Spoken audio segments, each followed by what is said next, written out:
All right, let's have a chat because I'm kind of sick to the back teeth of this. Everything's gone up. The food shop, the petrol, your mortgage payment has shot through the roof. And everybody's pointing fingers. It's inflation, it's the government, it's global supply chains, it's whatever. And look, yeah, they all play a part, but there is something else that you should know. There's this huge hidden machine that works away behind the scenes. It's a market that's pulling the strings on almost everything in your financial life, and nobody, literally nobody, ever talks about it. It's the UK bond market. Specifically, we're talking about gilts. It kind of sounds old-fashioned, doesn't it? Something like from a Charles Dickens novel. The name actually comes from the old paper certificates that the government used to issue, which had gilded or, golden edges. But understanding this one thing is key to understanding the entire cost of living crisis from a completely different angle. Okay, so what on earth is a gilt? Let's just forget all the jargon, shall we? A gilt is just an IOU from the government. Simple as that. You see, the government needs cash to run the country, to pay for the NHS, for state pensions, for schools, all of it. But the tax money it collects is not enough to cover everything that it spends. It's like going to your mate down the pub and saying, lend us a tenner and I'll pay you back 11 quid next year. Basically, a gilt is just the official grown-up version of that. You see, the government sells these IOUs to investors and it promises to pay them back in, say, 10 years, with a bit of interest sprinkled on top along the way.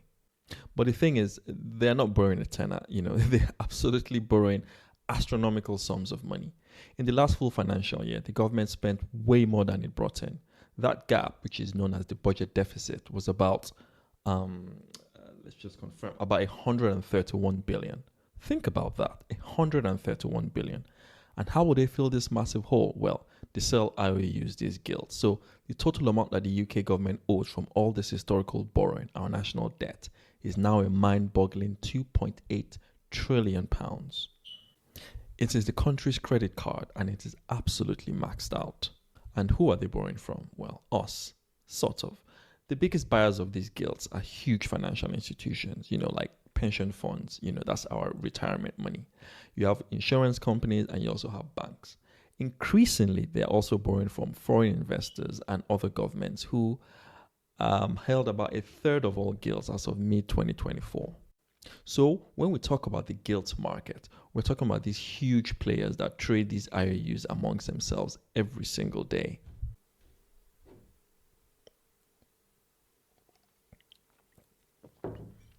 Right, this is perhaps the most important thing to understand about gilts. You see, there is a seesaw relationship between the price of gilts on one hand and something called its yield. Price and yield move in opposite directions. When one goes up, the other goes down. Imagine a few years ago that you bought a government IOU, a gilt, for say £100. Now, this pays you a fixed interest payment, and that's what they call a coupon, of £2 every year. Great. But now let's say that the Bank of England gets worried about inflation and then it jacks up interest rates.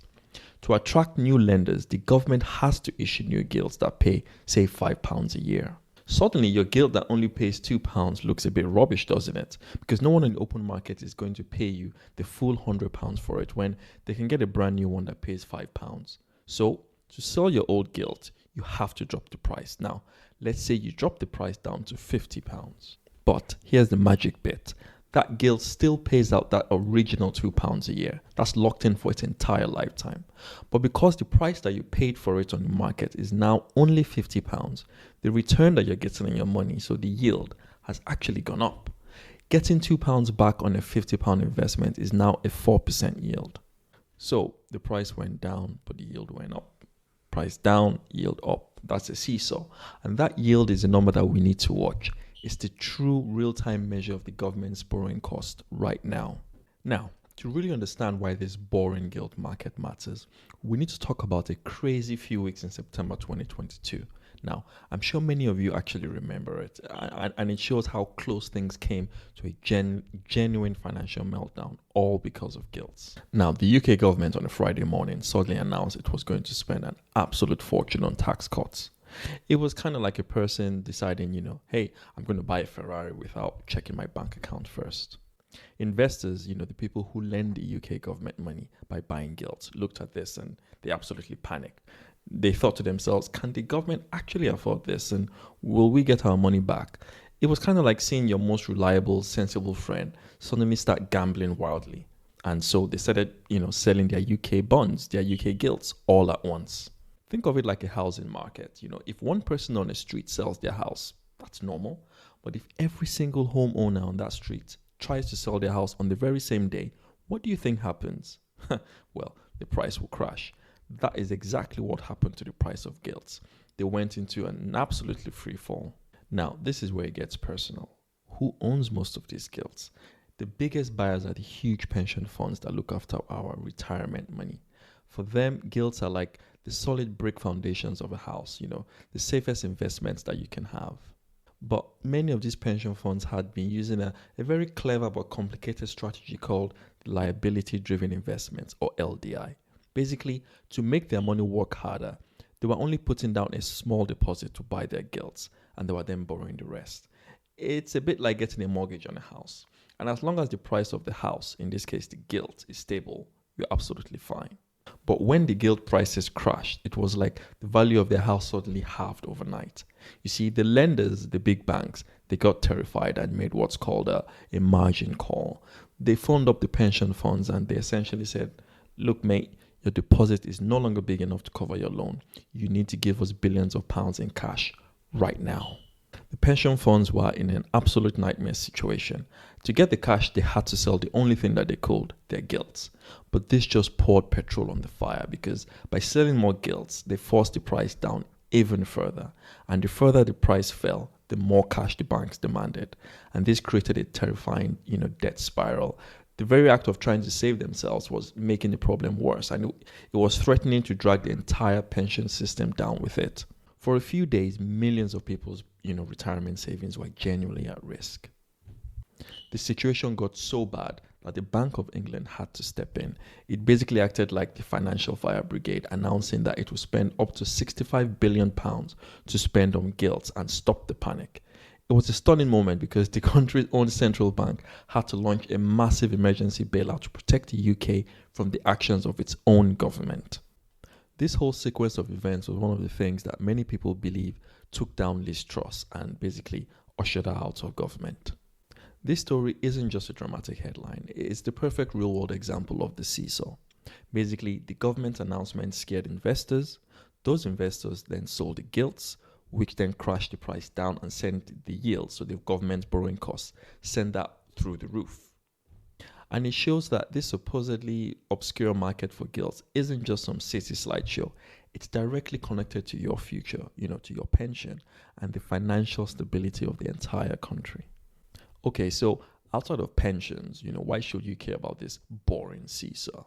Well, you see, that yield number can deliver a triple whammy of financial pain directly to you. First, your mortgage. This is the most direct hit. The yield on the 10-year gilt is basically the bedrock. It's the foundation stone for the interest rates on fixed-rate mortgages in the UK. When that gilt yield goes up, the banks and the building society, they don't even blink. They immediately see their own long-term borrowing costs rise. And what do? They pass that cost straight on to us. Do you remember a few years ago when the 5-year fixed-rate mortgages were basically under 2%? The 10-year gilt, the yield then was practically zero. But today, that 10-year gilt yield is hovering around 4.7%. And what have mortgage rates done? Exactly the same thing. It's not a coincidence. It's cause and effect. Your cheap mortgage deal vanished because the gilt yield went up to the moon. Second, your investments. For everyone with a Vanguard fund, a free trade account, a Hargreaves Lansdowne ISA, listen up. The 10-year gilt yield is what the financial world calls the risk-free rate. Think about it. The UK government has never ever failed to make its payments on gilts. So, if you can lend your money to the government and then you can get virtually guaranteed a 4.7% return, that becomes your baseline for every other investment decision. Now, say you look at a stock, BP or a tech company in the FTSE 100. It's risky, right? Because the price could go down. So, to justify taking that risk, you need to expect a much higher return. That extra return that you demand for taking a gamble is called the equity risk premium. But when the risk-free rate goes from 1% to nearly 5%, which it is now, that extra reward from stocks looks a bit less appealing. Now, big money managers, the ones who move the market, they start thinking, why would I gamble on a stock for a potential 7% return when I can get a guaranteed 4.7% from a gilt? And they start selling the stocks to buy safer gilts. And what does that selling pressure do? It pushes down the price of everything. Your global tracker ETF, your individual shares, your whole portfolio basically gets dragged down. And here's the third punch, the final kick to the teeth that circles right back to the cost of living. You remember the 2.8 trillion national debt we discussed earlier? Well, the government has to pay interest on it. And when gilt yields rise, the interest rates on all the new debt that they issue basically goes up. The interest bill is exploding. In the last financial year, the UK government spent £107 billion just on debt interest payments. Now, that's more than the entire school budget for England. That's money that, they cannot spend on hiring more nurses for the NHS or cutting your taxes or fixing the potholes on the streets. Or basically mine, the potholes outside this house are absolutely horrible. On top of that, when the government's cost of borrowing goes up, basically every business in the country's cost of borrowing goes up too. And what do businesses do when their cost rises? Well, they put up their prices, which basically becomes more fuel on the fire to the cost of living crisis, all starting in this boring market for government IOUs. Okay, what I'm about to discuss now is a bit more advanced, but you're smart, so I'm sure you'll get it. It's called the yield curve. You see, normally a yield curve slopes upwards. Basically, if you lend money for longer, you expect a higher interest rate, right? Lending for 10 years is riskier than lending for 2 years, so you should get paid more. Simple. But sometimes something weird happens. You see, that yield curve inverts. And this is when the yield on a short-term gilt, like a 2-year one, becomes higher than the yield on a long-term 10-year gilt. This is basically the market screaming that it's terrified about the near future. The big money investors are so worried about an impending recession that they pile into long-term bonds to lock in a rate, any rate, for as long as possible. And that massive demand for long-term bonds, it pushes their price up, which, as we know from our seesaw, it pushes their yield down. An inverted yield curve has preceded almost every single recession in the last 50 years. It is one of the most reliable warning signs in finance. It's not a guarantee, but it's a massive red flag. And for the past couple of years, the UK's yield curve has been inverted. So for you as an investor, when you see this, it's a major signal for you to be cautious because it basically suggests the economic outlook that your stock portfolio depends on is looking very, very shaky. Guys, this supposedly boring, complicated market for gilts is the central gear in the UK economy. It's not some sideshow for city bankers. It's basically the main event. It's dictating your mortgage. It's putting pressure on your investments. And it's also making the cost of living crisis worse by squeezing the government's finances.